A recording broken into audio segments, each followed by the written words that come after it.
Bapak Ibu, saat ini saya akan share tentang bagaimana kita bersikap di masa pandemi. Secara khusus ini akan saya sampaikan buat keluarga-keluarga, pasangan suami istri.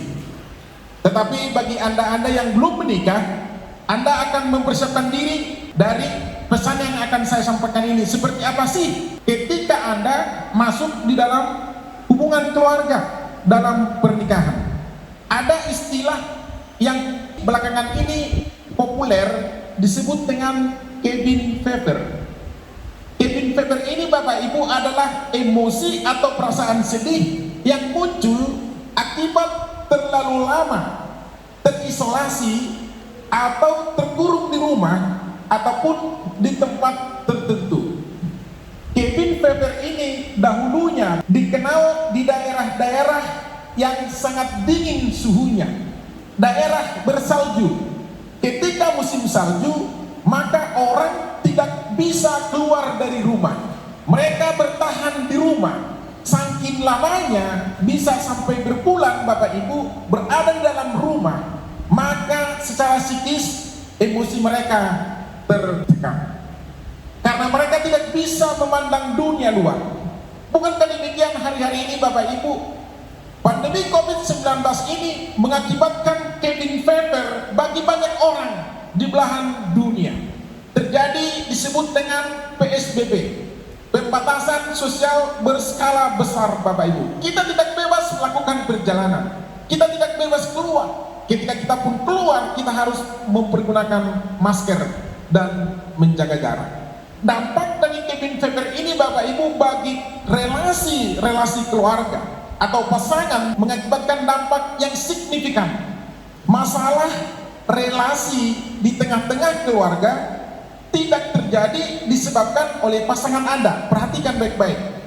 Kalau terjadi masalah antara suami dengan istri, itu bukan karena pasanganmu, bukan karena istri ataupun suamimu, melainkan Anda juga berperan di dalamnya. Saya hakim sudah 19 tahun.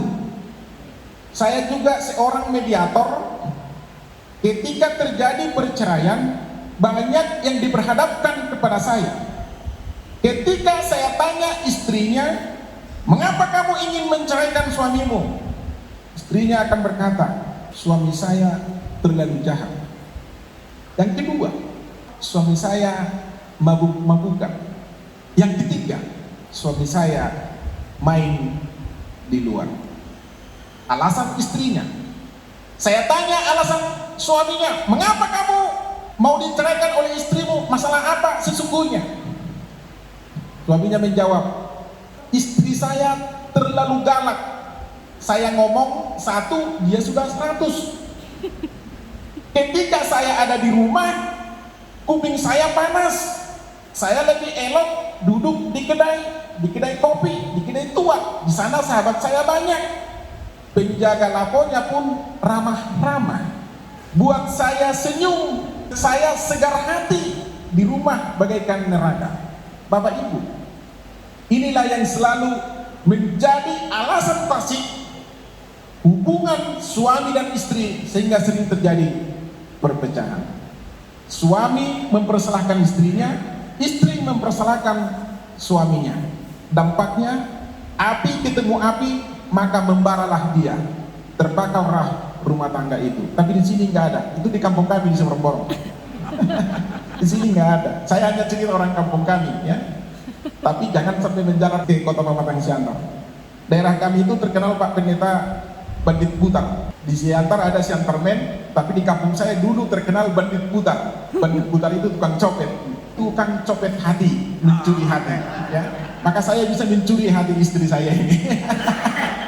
Bapak Ibu saudara kasih oleh Tuhan, di Cina 1 tahun yang lalu ternyata dilaporkan oleh majalah Bloomberg terjadi perceraian yang menanjak di Hong Kong. Padahal seharusnya suami dan istri bisa sering pandang-pandangan di rumah, bertemu di rumah. Justru yang sebaliknya terjadi adalah perceraian. Loh, masalahnya mengapa Bapak Ibu? Saya dengan istri saya ini sudah 5 tahun berpisah tempat tinggal. Ketika saya wakil ketua di Balige, saya ketua di Muara Bulian 3 tahun, wakil ketua di Subang 1 tahun 2 bulan, kami pisah tempat tinggal. Ketemunya paling 1 sampai 2 kali dalam 1 bulan. Setiap bertemu Bapak Ibu kerinduannya luar biasa. Saya masih di bandara, dia sudah nyanyi-nyanyi di rumah menunggu kehadiran saya. Demikian juga saya di pesawat nyanyi-nyanyi sendiri Bapak Ibu. Karena apa? Karena saya akan bertemu dengan istri dan anak-anak saya. Artinya apa? Sebenarnya suami istri itu pasti pengen ketemu setiap hari. Ini masalah pandemi, tiap hari ketemu kok malah jadi bercerai. Masalahnya di mana Bapak Ibu? Terjadi eskalasi konflik dan komunikasi yang buruk menyebabkan semua orang kecewa dalam pernikahannya, membuat keputusan untuk bercerai. Kata direktur daripada Bloomberg Bapak Ibu di kota Xiongmian. Masalahnya pertama, masalah eksternal jarang terjadi yang merupakan masalah sesungguhnya. Pemicunya masalah-masalah sepele yang dibiarkan berlarut-larut menjadi besar. Kemudian yang kedua, inti masalahnya ada di dalam diri kita, di dalam dirimu, bukan di dalam diri pasanganmu. Antara lain apa? Ada keinginan yang tidak tercapai dalam dirimu, ada ketakutan yang berlebihan di dalam dirimu. Ketika suamimu ganteng, dia pergi keluar rumah, kamu curiga, jangan-jangan dia dengan siapa? Jangan-jangan dia ketemu dengan mantannya. Katakanlah kamu pergi reunian, ketakutan. Ketika suaminya ditelepon tidak diangkat, wah, marah dia. Mengapa kamu tidak angkat telepon? Kamu dengan siapa? Di mana kamu? Padahal Bapak Ibu dia ketiduran di angkot, kan itu kan? Marah. Sampai di rumah berantem. Ketika handphonenya tidak diangkat, kenapa langsung curiga? Kenapa langsung negatif thinking? Harusnya berpikir, oh, kemungkinan handphonenya lagi lobak, kemungkinan dia lagi bicara dengan sahabat bisnisnya, dengan rekan bisnisnya, dengan rekan kerjanya. Jangan-jangan dia lagi rapat. Harusnya demikian Bapak Ibu. Anda mengharapkan pasangan Anda untuk berubah, itu suatu kesalahan. Tidak mungkin Bapak Ibu. Masalah dalam relasi tidak pernah hanya karena dia, hanya karena istri saya. Masalah yang Anda hadapi dengan pasanganmu seringkali merupakan masalah yang Anda hadapi dengan diri sendiri. Camkan baik-baik. Masalah dengan diri sendiri. Sebenarnya dirimu yang bermasalah, bukan pasanganmu yang bermasalah. Cara pandangmu yang harusnya diubahkan, bukan cara pandang istrimu atau suamimu yang harus diubahkan. Ada 2 pilihan. Tiap orang memiliki tombol sensitif. Ketika tombol itu ditekan, maka biasanya dia akan bereaksi. Contoh konkret, jangan pernah bertanya berat badan wanita. Betul atau benar? Ayo 3 kilogram doh inang gitu kan? Kau akan disiram pakai air panas. Jangan coba-coba kau tanya itu. Atau jangan kau bilang sama dia, dulu kamu waktu baru menikah langsungnya minta ampun, sekarang malah makin langsung inang gitu. Wah, perang itu. Itu tombol sensitif yang tidak bisa ditekan. Kalaupun istrimu gendut, mok-mok, jangan katakan dia karena kuat makan. Aku bersyukur kepada Tuhan, istriku semakin makmur, berarti dia bahagia bersama dengan aku. Kan selesai masalah kan? Coba kau pulang-pulang jam 1 malam, jam 2 malam, jam 3 malam setiap hari, akan kurus istrimu. Benar enggak? Urus dia. Gak usah diet-diet, langsing sendiri dia. Mengapa? Karena tersiksa batinnya. Pasti kau yang beneran. Cobalah, pulang-pulang kau jam 3 malam setiap hari, istrimu akan kurus sendiri di rumah. Walaupun dia kuat makan. Itu tombol sensitif, jadi jangan ditekan. Kemudian kita bisa menentukan respon kita atau mengizinkan tombol itu ditekan atau tidak. Kalau kau istri, katakanlah kamu gendut, mohon maaf, lalu suamimu berkata, kok makin gendut aja kok Mak sekarang? Maka ketika tombol itu ditekan, katakan kepada suamimu, Itulah suamiku sayang, aku bersyukur suamiku rajin bawa makanan ke rumah, rajin membawa mie sap-sap, mie golek, mie apa lagi segala macam, puyung hai, sehingga aku diberkati seperti ini. Kan selesai. Jangan pula kau terbawa diri. Bahasa suami yang kurang ngajar katanya, jadi perang Bapak Ibu. Padahal hanya omongan seperti itu. Mau dibilang gitu, mau apa ya biasa aja kok, nggak ada masalah. Ya kan? Anak Tuhan harus belajar memahami, harus belajar memberikan respon yang positif, bukan respon yang berlebihan. Saudara, kita tidak dapat memilih tindakan pasangan kita terhadap kita. Ini istri saya. Saya tidak bisa memilih tindakan dia terhadap saya. Itu harus kita pahami Bapak Ibu. Kita dapat memilih respon apa yang kita berikan kepada dia. Ketika dia memberikan tindakan yang menurut saya kurang terpuji bagi saya, maka saya bisa memilih respon untuk menanggapi dia. Katakanlah marah-marah dia, saya pulang agak telat karena saya banyak mengikuti organisasi. Kemarin saja saya 3 mengikuti seminar, ada webinar dari HTBB Pertanian, saya juga memimpin seminar di PGI Wilayah Sumatera Utara, Komisi Pemuda. Saya juga memimpin webinar tentang buku saya, Terbanglah Raja Waliku, 1 hari full. Sementara dia, Mang Hobas, mempersiapkan makanan, lomok-lomok, deke, dan harus belanja karena berenya yang baru menikah akan datang ke rumah, bertamu ke rumah tulangnya. Bapak Ibu, saya sadar bahwa ini kan sudah terjadwal jauh-jauh hari sebelumnya, dan ini harus saya kerjakan. Ketika dia mulai marah, saya diam saja.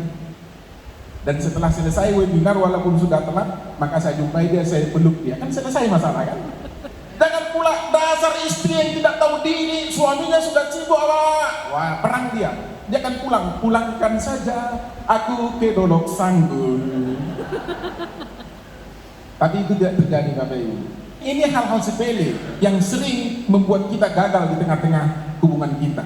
Jangan pernah mengatakan pada dirimu, saya tidak punya pilihan. Setiap kita memiliki pilihan. Pilihan itu menentukan sukses atau tidaknya relasi kita. Anda sungguh-sungguh memiliki banyak pilihan. Pilihan itu sama dengan perubahan. Dan tidak memilih, itu juga adalah pilihan. Sikap kita, tindakan kita, itu adalah pilihan kita. Saya memberikan tips untuk masalah di tengah-tengah keluarga dengan istilah P3K, bukan pertolongan pertama pada kecelakaan. Pertama, penerimaan. Yang kedua, perubahan. Yang ketiga, pengampunan. Yang keempat, kasih. Yang pertama Bapak Ibu, ketika Anda melihat diri Anda sendiri dalam bingkai yang sama dengan pasangan Anda, maka Anda mulai melihat diri Anda sendiri sebagai bagian masalah dan juga bagian dari solusinya. Artinya apa? Kalau saya satu bingkai dengan istri saya, masalah kami itu adalah bagian saya juga, bagian dia juga, dan solusinya dari saya juga dan dari dia juga. Karenanya jangan pernah menuntut solusi dari satu pihak. Suami harus menganggap istrinya seperti layang-layang. Supaya istrinya bisa melayang, maka suami harus bertindak sebagai angin. Angin kasih sayang. Caranya bagaimana? Embusilah istrimu dengan angin kasih sayang, maka istrimu akan melayang-layang. Benar enggak? Perempuan, sekali lagi saya mau katakan, ngomong minimal 21.000 suku kata dalam satu hari. Oleh karenanya, suami yang mau bertindak sebagai angin, maka dengarkanlah istrimu celoteh sepanjang hari. Ketika dia mulai bangun, dia ngomong sampai siang 15.000, sampai sore 18.000, sampai sebelum tidur 21.000 suku kata. Dengarkanlah istrimu, karena dia butuh untuk didengar. Ketika istrimu tidak bisa bicara di rumah, maka engkau sedang memenjarakan istrimu. Bukan di rumah tahanan di Kota Babatang Siantar, tapi kau tahan istrimu di rumah dengan cara tidak kau dengarkan istri. Biasanya kalau istri sudah capek bicara, dia akan tertidur pulas, karena itulah kebutuhannya. Ketika istrimu tidur, kau ambil ancang-ancang, ambillah minyak urapan. Tidak ada minyak urapan, minyak jelantah pun jadi. Tidak ada minyak jelantah, minyak telur pun jadi. Taruhlah di kepalanya, urapilah dia. Katakan, Tuhan, dari tadi sore sampai dengan malam ini istri saya sudah ngomong 21.000 suku kata, menyita waktuku 3 jam. Oleh karena itu aku mohon belas kasihan-Mu Tuhan, berkatilah istriku ini supaya besok berkurang kata-katanya. Dari 21.000 menjadi 15.000, dari 15.000 berkurang jadi 10.000, dari 10.000 berkurang jadi 5.000, dan hari seterusnya dan budang be hata-hatana. Amin. Kan selesai kan? Selesai. Ketika istrimu ngomong, jangan kau tutup kupingmu, itu dosa besar. Hai kaum pria. Dan kemudian yang kedua, ini istri saya diaken di GBI Mega Bekasi. Itu kan mall, gerejanya mall. Bapak Gembala kita sudah pernah khotbah di sana. Pulang dari pintu gereja itu sudah mall. Biasanya tidak langsung ke parkiran, ke mobil. Maka istri ini akan mengajak anak dan suaminya jalan-jalan mutar dulu ke mall. Rencana hanya mau beli bakso, tetapi ketika dia lihat konter sepatu baru, kemudian dilengkapi dengan bumbu-bumbunya, diskon 50%, 60%, beli 1 dapat 2, beli 2 dapat 3. Maka dia akan bertanya kepada petugasnya, Bapak Ibu, ini bisa menyita waktu. Maka kalau saya jalan ke mall dengan istri saya, termasuk di Mall Ramayana ini, maka saya akan selalu pegang tangannya. Peganglah tangan istrimu. Ketika dia singgah di konter sepatu, sayang, ini bukan konter bakso, ini konter sepatu. Ayo ke sana. Singgah di konter tas, Bapak Ibu, dilihat tas merek baru juga diskon yang habis-habisan. Katakan, sayang, ini bukan konter bakso, ini konter tas. Jalan terus Bapak Ibu. Kalau kau tidak pegang tangannya Bapak Ibu, maka waktumu akan tersita bisa 2 jam untuk menyelidiki seluruh konter yang ada di mall itu. Maka suami yang bijaksana, yang bisa menyembusi istrinya dengan angin kasih sayang untuk tidak tersinggung, pegang tangannya 2 keuntungan sekaligus. Pertama, ketika kau pegang tangan istrimu, kasih sayangmu akan mengalir terus sepanjang masa. Yakin Pak? Jadi muradong amang pandita, amang gembala dison dan itu tangan istrinya, amang harus mengkonseling dia. Tangan itu duduk perubahsan. Mengapa tidak kau pernah pegang tangan istrimu? Keuntungan yang kedua adalah keuntungan finansial. Maka uang kita akan aman di dompet. Mengapa aman di dompet? Biasanya kalau perempuan belanja, dia akan berkata ketika sampai di kasir, dipanggil suaminya, Pi, uang saya kurang, pinjam uangnya. Kita kasihlah pinjam ini 200.000. Nanti kembalikan ya sayang. Iya, nanti kembalikan. Sampai di rumah Bapak Ibu lupa dia, tidak akan dikembalikannya. Mengapa? Karena dia berpikir uang suami adalah uang istri. Uang istri adalah uang istri. Nah itu, apa yang masuk kepada istri tidak bisa keluar lagi. Ya kan, kalau kita minta itu jadi perang Bapak Ibu. Makanya kalau di mall, kalau sudah kita bayar, itu harus kita pasrahkan. Ya sudahlah, saya pasrahkanlah, hapuslah itu dari ingatanmu masih ada uang 200.000. Hapuskan saja itu, sudah relakan saja itu. Jadi pertama keuntungannya tadi kasih sayang mengalir terus sepanjang masa. Yang kedua keuntungan finansial. Tepuk tangan dong untuk ibu-ibu lah. Jadi untuk adik-adik saya generasi muda belajar lah. Ya, jadi tidak ada sesuatu yang berat di tengah-tengah keluarga kalau kita memiliki paradigma yang benar. Bapak Ibu, suami juga harus bisa memuji-muji istrinya. Itu embusan angin kasih sayang juga. Jadi kalau saya dengan istri saya ini, saya selalu memuji-muji dia. Wahai cantikku, bulu matamu kayak bulu domba gitu ya, rambutmu bergelombang-gelombang gitu, padahal rambutnya udah kemana-mana gitu ya. Tapi ucapkan saja lah apa yang membuat dia senang Bapak Ibu. Pujilah dia. Maka katakanlah kepada dia, kaulah bintangku, kaulah bulanku, kaulah matahari itu. Padahal kalau matahari sudah terbakar. Katakan kepada dia, gunung yang tinggi akan kudaki, lautan yang luas akan kuseberangi, alai meloro harimau, aku akan marlojogi. Iya. Jadi perempuan itu senang dipuji. Di sini kalau ada suami yang tidak pernah memuji-muji istrinya, bertobatlah. Jangan kau puji istri orang lain, bahaya itu. Kau puji istri orang lain, jatuh cinta nanti dia sama kau. Bagaimana supaya dia bisa diterima di tengah-tengah rumah tanggamu, bisa diistimewakan di dalam kehidupanmu. Amin. Para suami, Anda diciptakan untuk bertanggung jawab pada diri sendiri. Anda bertanggung jawab atas tindakan dan pilihan Anda sendiri. Ketika Anda menyalahkan pasangan, maka Anda sedang menempatkan tanggung jawab masalah Anda pada mereka. Ini istri saya, dia termasuk kategori yang manja, kepribadiannya seperti itu. Ada apa-apa dia ngopi, bantu, gitu kan. Padahal sebenarnya di sisi lain dia orangnya mandiri gitu. Terkadang kita enak-enak lagi belajar, langsung dia manggil dari dapur gitu kan. Pi, bantu Pi, ini angkat ini gitu ya. Padahal kita lagi belajar gitu ya. Ya sudah, kita angkat aja kan gak ada masalah kan.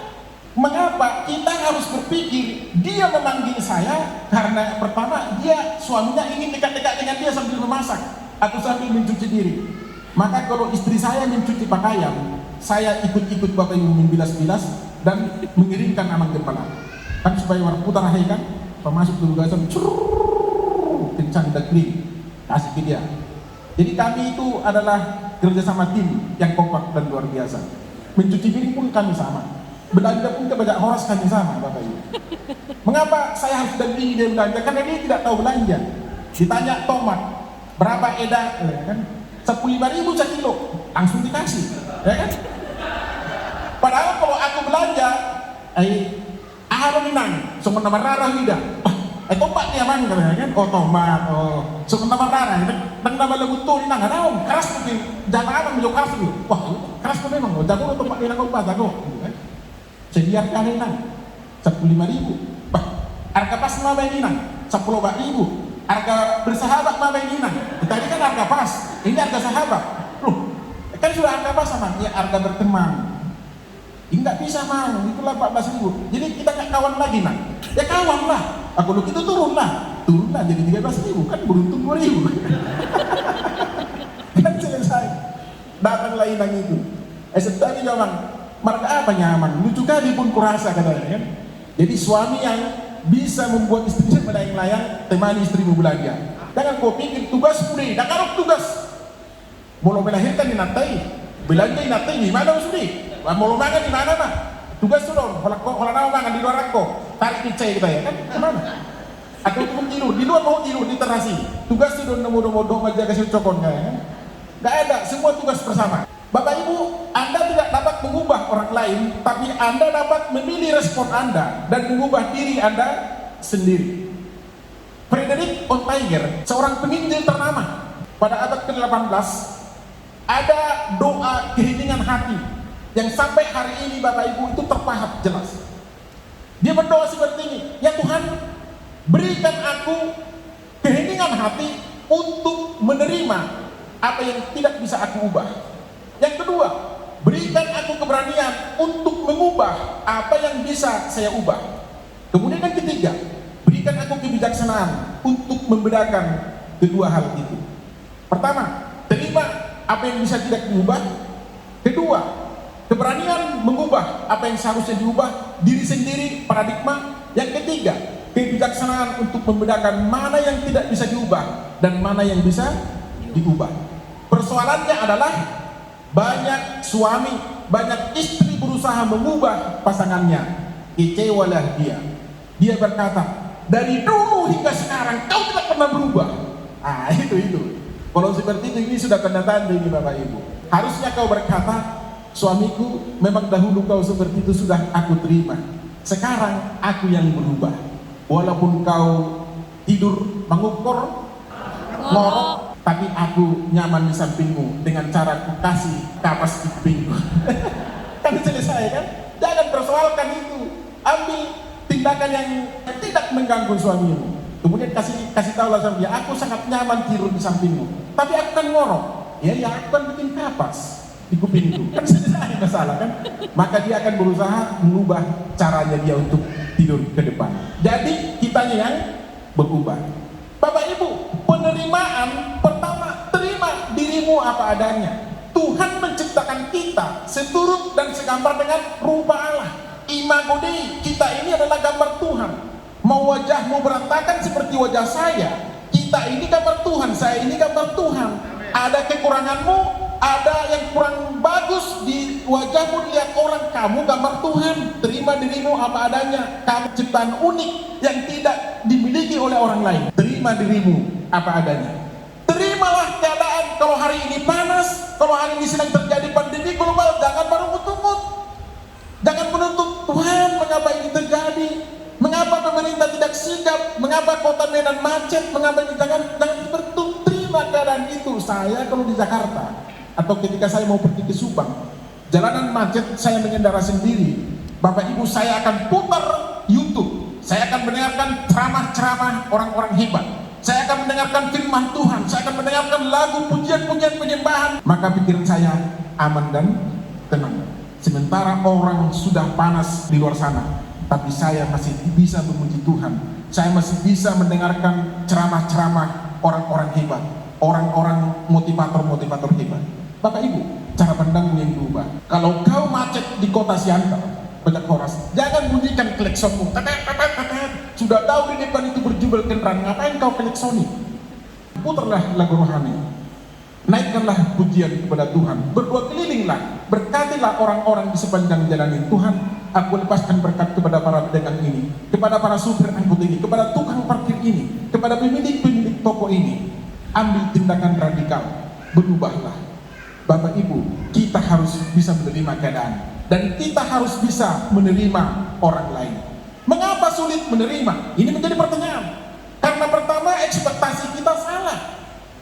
Seandainya kamu seperti ini, gak usah kau banding-bandingkan suami atau istrimu dengan suami atau istri orang lain. Karena istrimu unik, pasanganmu unik. Karena mereka juga punya masalah sendiri dengan pasangannya. Jadi tidak ada yang istimewa bagi mereka. Maka pasangan kita yang unik ini harus kita syukuri kepada Tuhan. Yang kedua, jangan menghakimi. Ini gara-gara kamu telat masak sehingga saya telat ke kantor, saya dimarahi oleh pimpinan saya. Loh, kenapa? Kalau istrinya telat bangun, ya kau sendiri yang bangun, kau masakkan nasi, apa masalahnya rupanya? Masih ada seperti itu, Amang Gembala.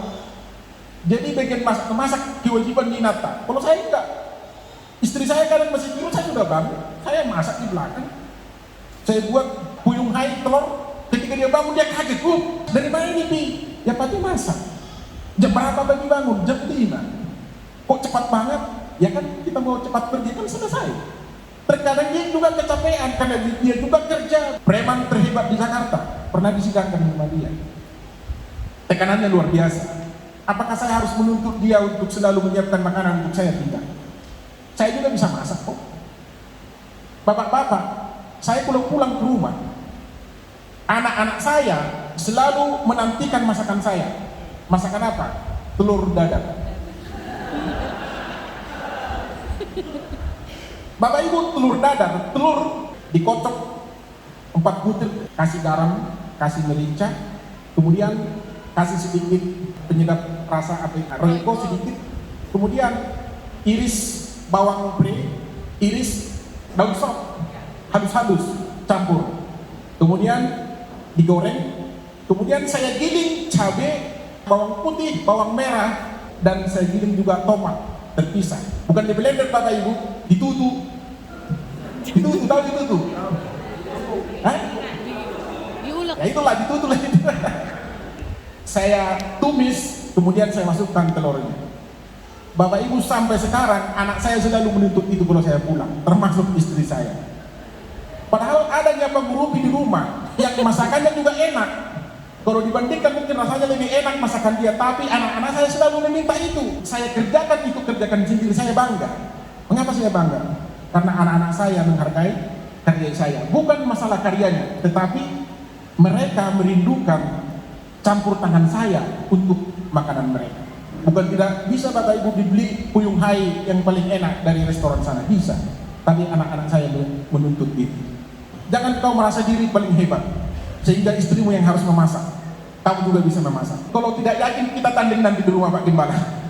Nanti Pak Gembala bikin pertandingan masak nasi goreng atau apa, saya hadir nanti. Saya ikut jadi pesertanya, kontestannya.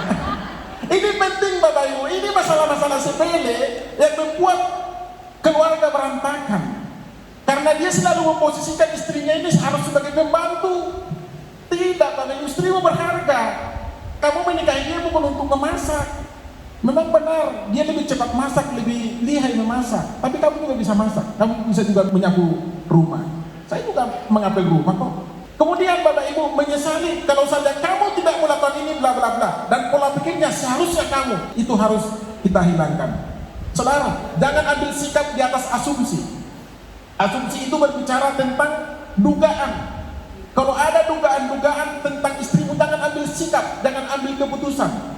Jangan ambil sikap di tengah persepsi Bapak Ibu. Cara pandang belum tentu cara pandangmu benar. Jangan ambil sikap atas interpretasi, atas penafsiran. Ambil sikap dari fakta yang sudah jelas yang kau ketahui. Contoh, istrimu naik angkot dengan seorang lelaki.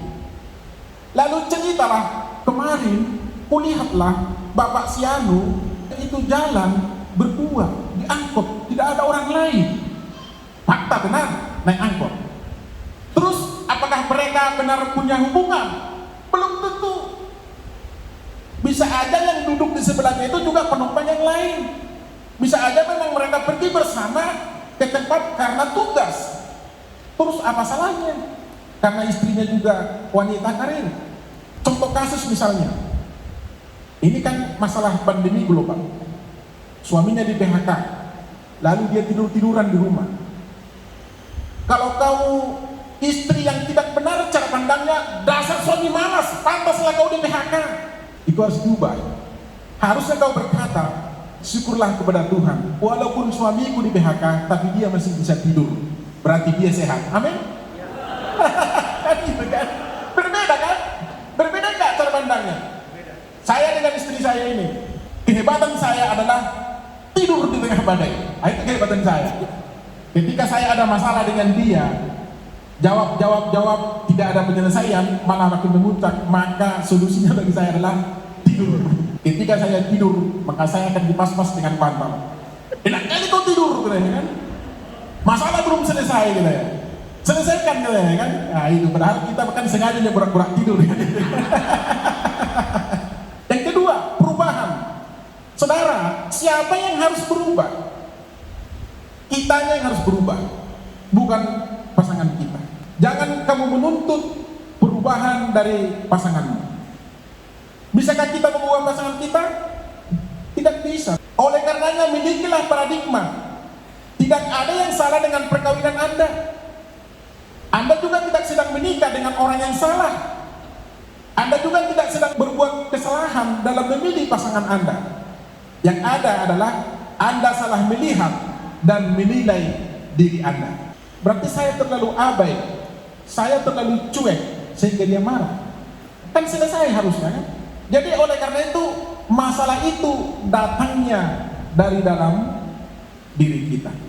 Dalam Efesus 5 ayat 33, bagaimanapun juga bagi kamu masing-masing berlaku, kasihilah istrimu seperti dirimu sendiri, dan istri hendaklah menghormati suaminya. Istri merasa tidak dikasihi, suami merasa tidak dihormati, maka akan terjadi perang. Kebutuhan istri dikasihi, kebutuhan suami dihormati. Perubahan adalah awal dari pertumbuhan. Masing-masing kita harus berubah ke arah Kristus, menjadi serupa dengan Dia. Kemudian yang ketiga, pengampunan. Pengampunan itu adalah keputusan yang menyakitkan untuk menerima yang melukai kita. Mungkin engkau merasa dilukai oleh suami atau istrimu, oleh orang tuamu, oleh edamu, oleh tetanggamu, oleh atasanmu. Putuskanlah untuk menerima keadaan itu sebagai alat yang Tuhan pakai untuk membentuk karaktermu. orang yang pernah disakiti, tetapi ketika dia menerima itu dan ketika dia berkata syukur kepada Tuhan, aku masih ada sampai hari ini walaupun dia berlaku jolim kepada saya tetap eksis hari ini. Itu adalah kemenangan yang luar biasa. Jadi jangan kamu menyalahkan orang, kenapa saya harus disakiti, kenapa saya harus jadi korban. Tidak ada yang korban, Bapak Ibu. Korban itu datang dari dalam diri kita, bukan orang lain yang mengorbankan kita. Pengampunan bukan melupakan, pengampunan bukan memaklumi kesalahan, pengampunan bukan membiarkan dengan berpendapat nanti waktu juga yang menyembuhkan. Tetapi pengampunan berbicara tentang menantikan kasih Tuhan turun atas diri kita. Jika pasangan Anda bersalah, sadari bahwa pasangan Anda adalah manusia berdosa, maka Anda pun pernah melakukan hal yang sama. Sadari juga kita pun dapat melakukan hal yang sama dan pernah melukai juga. Dan ambil keputusan untuk mengampuni tanpa harus memperhitungkan. Berbicara tentang pengampunan ini, Yesus berkata, Matius 6 ayat 12, dan ampunilah kami akan kesalahan kami, seperti kami juga mengampuni orang yang bersalah kepada kami. Karena jikalau kamu mengampuni kesalahan orang, Bapamu yang di surga akan mengampuni kamu juga. Tetapi jikalau kamu tidak mengampuni orang, Bapamu juga tidak akan mengampuni kesalahanmu. Bapak Ibu, Yesus dihukum mati, digantung di kayu salib, tanpa satu kesalahan apapun juga. Terjadi pengadilan yang sesat atas diri Yesus. Dia dihukum gantung di kayu salib. Di kayu salib ditempatkan di bukit Golgota. Bukit tempat yang tinggi bisa dilihat dan disaksikan oleh orang banyak.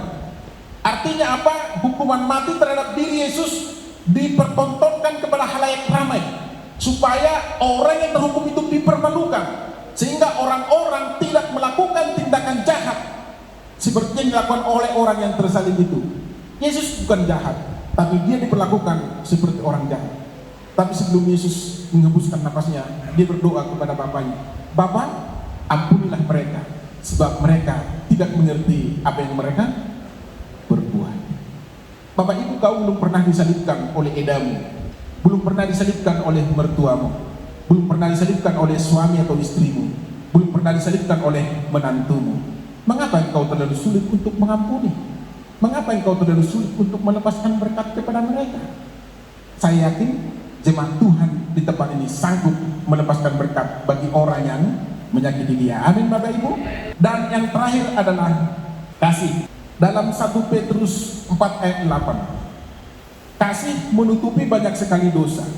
Dan Amsal 10 ayat 12, kasih menutupi segala pelanggaran.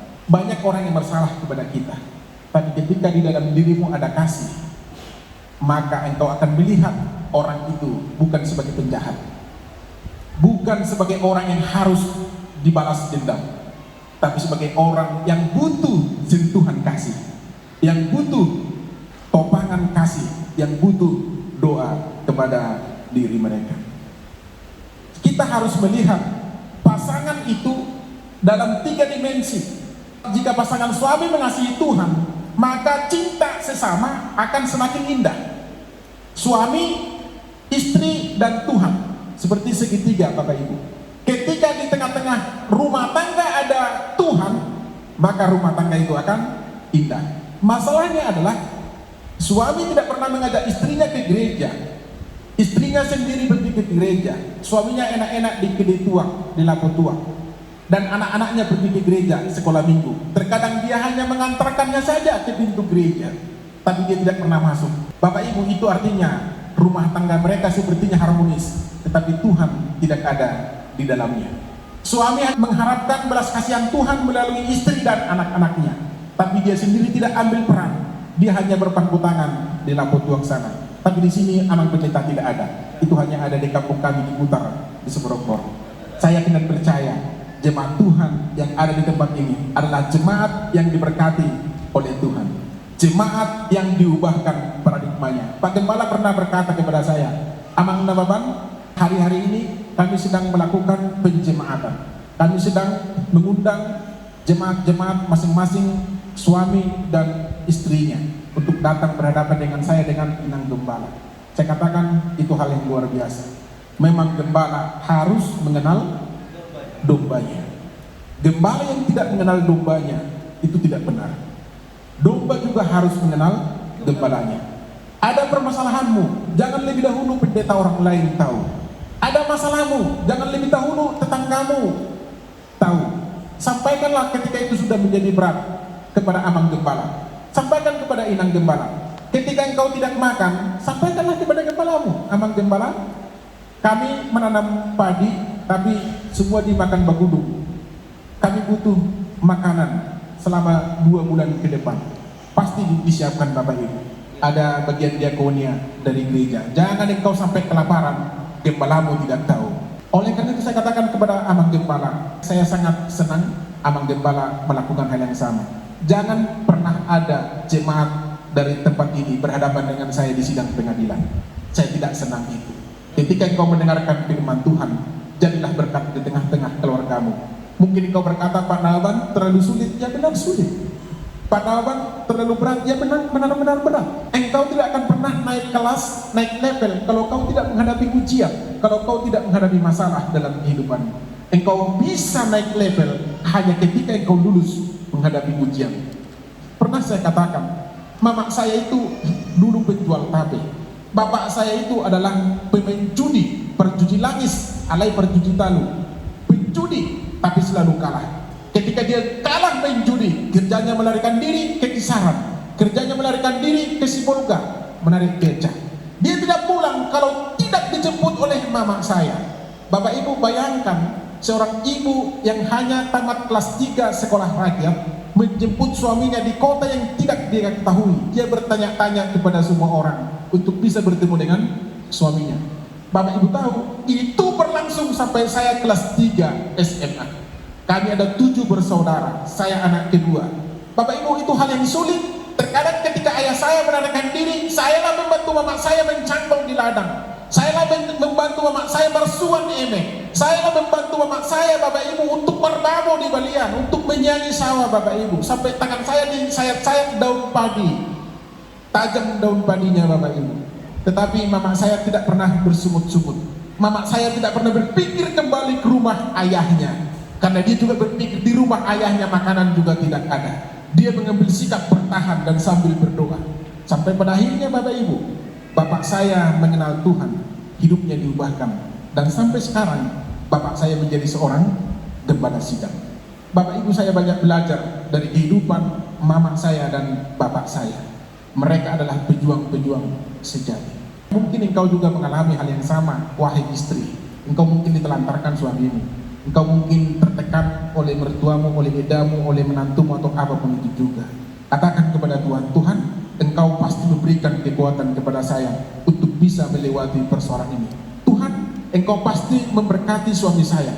Tuhan, Engkau pasti memberkati mertua saya. Engkau pasti memberkati orang-orang yang menyakiti saya.